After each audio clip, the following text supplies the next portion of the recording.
Namanda Butsu, Namanda Butsu, Namanda Butsu, Namanda Butsu, Namanda Butsu, Namanda Butsu, Namanda Butsu, Namanda Butsu, Namanda Butsu,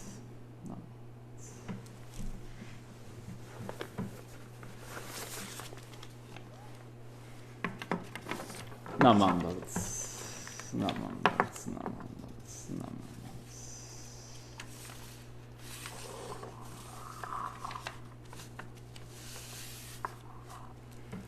Invite you to join me in Gasho.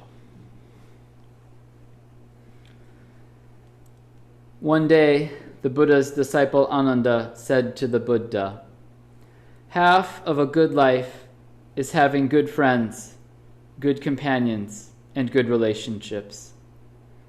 The Buddha replied, "Don't say that, Ananda. Don't say that. Having good friends, good companions, and good relationships is actually the whole of a good life. When you have good people as friends, companions, and fellow travelers, you will be able to learn and grow in the Noble Eightfold Path." Thus we receive from the Upada Sutta. Namandabats, namandabats, namandabats, namandabats, namandabats. Good evening, everyone. We begin by offering my congratulations to all of our graduates this evening, and thank all of you for joining us for this special service as we mark the end of an extraordinary school year, and for our graduates, the extraordinary journey of their lives now crossing through the gate into adulthood. And so this is a time for us to pause and to reflect upon this flow of our lives. We look back, we think day by day, month by month, year by year, we've gone through many changes. Some of you have been part of this community, journeying together in sports or scouting activities for 12 years or more.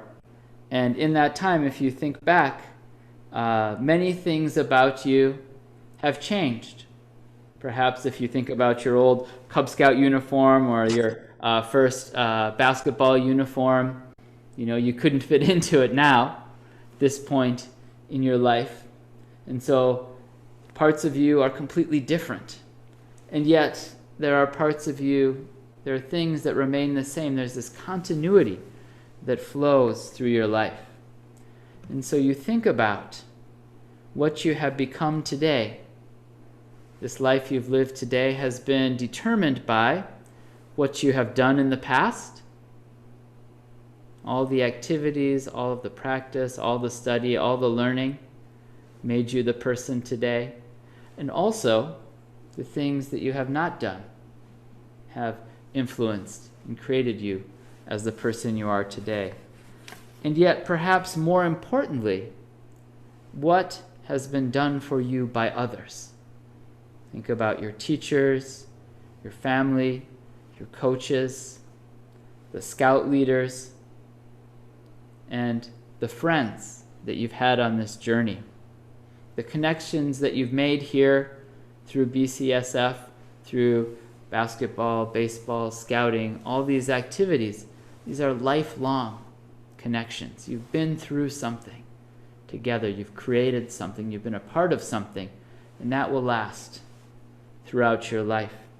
In these words that I read at the start of my talk, we have the wisdom of the Buddha, who tells us that having good friends and good companions is the whole of a good life.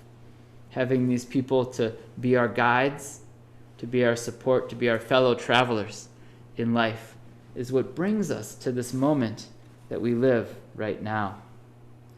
Good friends help us and encourage us to follow the right path. Good friends say, keep going, you're in the right direction, keep it up, keep up the good work, right? Good friends also will guide us back to the right path when we're off in a wrong direction. Maybe you've had that experience from one of your coaches or your scoutmasters, a captain of a team, or one of the senior scouts in your troop or your patrol. guiding you back, saying, no, that's not the way to go. Let's go this way. And that guidance has brought you again here to this moment. Right? So as we journey through our lives, it is our good friends who are our guides and who are our supports, and to help us to see what is real and true.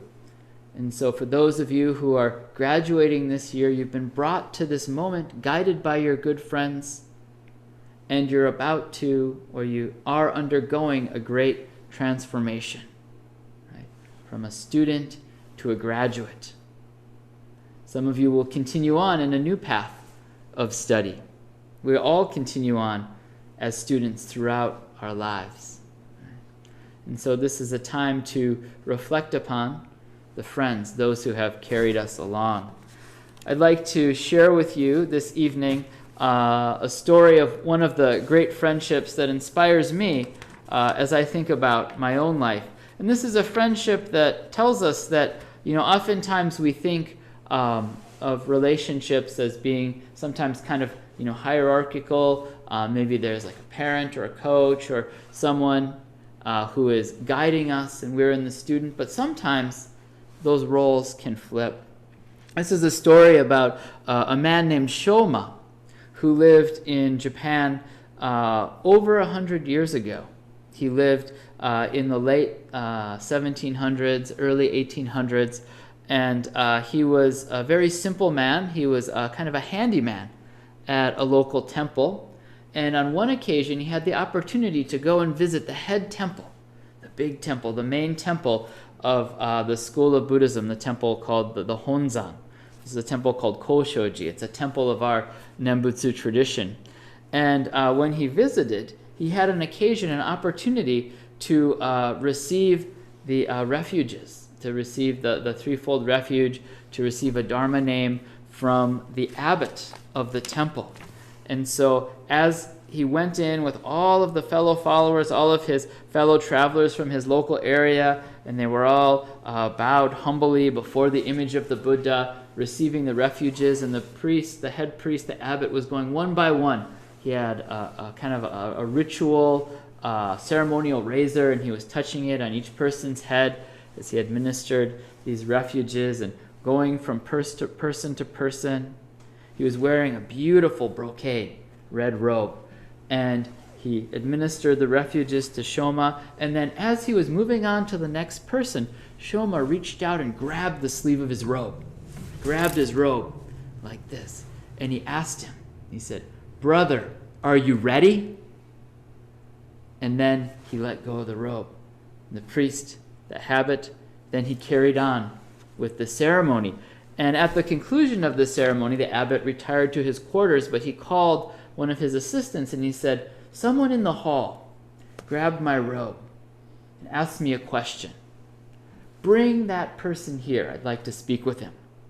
And so this very important assistant to the abbot went out into the hall where all of the members of the denomination, all those who had received this ceremony were waiting.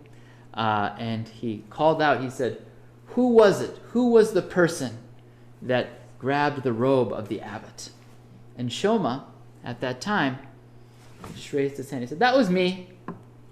And everybody around him looked shocked. And his friends said, "What are you doing?" And they began to beg and plead with the assistant. They said, "Please, please forgive him. He has no education. He's a very humble person. Oh, he's so silly. If we'd known he was going to do that, we wouldn't have brought him here in the first place." And the assistant said, "Oh, okay, just a second." So he went back to the abbot and he explained, I think he's not quite right. His friends are saying that, he's not the sharpest tool in the bucket. I don't know. Maybe we should just let it go. And the abbot said, No, bring him. I must speak with him. And so then the assistant went back out and he said, "The abbot will see you now. Come with me." Right? He had no choice. He went before the abbot, and Shoma was a simple man. He had no knowledge of the protocols, the rituals, the ways of propriety, and so he just plopped down cross-legged right in front of the abbot. Right? Just plopped down right in front of him. Of course, normally, you would sit at a distance. You would sit proper seiza with your legs folded, but you just plopped down in front of him and just kind of sat there, and the abbot asked him, "Was that you who grabbed my sleeve?" And Shoma said, "Yeah, that was me." And the abbot said, "What were you thinking when you did that?" And Shoma said, "Well, I saw you were wearing that bright red, beautiful robe. But you know that robe will not save you from falling into hell. So I wanted to know, are you ready? Are you ready for what comes at the end of this life?" And the abbot, having heard this, says, "I'm ready. How about you? Are you ready?" Shoma says, "Yeah, I'm ready. Have you received the settled mind from the Buddha?" And Shoma says, "Yeah, I have." And he said, "Well, what is it that you've received?" Shoma said, "It's nothing special." And so the abbot asked him then, "Well, what will happen then at the end of your life?" And Shoma said, "Well, I leave that to the Buddha. That's the Buddha's business. You better ask the Buddha about that." Right? And the abbot, hearing this, said, "Yes, yes, this is what I wanted to hear." And he was so grateful that he'd met this friend, Shoma. And so they sat and they talked late into the night, and they drank together, and they ate together. As brothers, they enjoyed a wonderful meal together. And in that moment, right, they were together as friends. And so when Shoma left, then the abbot tucked a little note into his waistband, and he said, "Bring this with you whenever you come to Kyoto." And so when Shoma, next time he came to Kyoto, he walked into the city and he says, "Where am I supposed to go? Where am I supposed to go?" He just called out because he'd forgotten. He'd forgotten these simple things, these everyday things of this world. His mind was so focused on the Buddha, right? And the abbot, he sent someone, he says, "Find Shoma," right? And when they found him, they found that note, and he was brought then to the temple, right? And so this is, to me, a beautiful relationship of these two friends who journey together and are each other's guide, right? They come from very different walks of life, but they travel together. Just as each of you in your groups, with your teachers, with your fellow players, with your fellow scouts, you maybe come from different backgrounds, you're in different ranks and different places within the organization, but you journey together, sometimes guiding each other, sometimes being guided. And this is our way of traveling and journeying together. Those of us who have a connection with this wisdom that we experience at BCSF, on the basketball court, in the scout meeting, on the baseball field, in all of these circumstances. We're traveling together. And so as you move forward on your journey in life, I encourage you to remember these friends, to think about the direction of your life at this crucial time, and to return from time to time. Come back to BCSF and think about the direction of your life. Cherish these relationships, these friends. Reconnect and stay connected with the Buddha's wisdom in the coming years.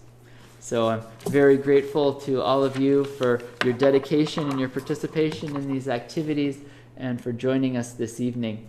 In conclusion, I invite you to join me in Gassho. Namo Amida Butsu. Namo Amida Butsu. Namo Amida Butsu. Nam Amida Butsu. Nam Amida Butsu. Nam Amida Butsu.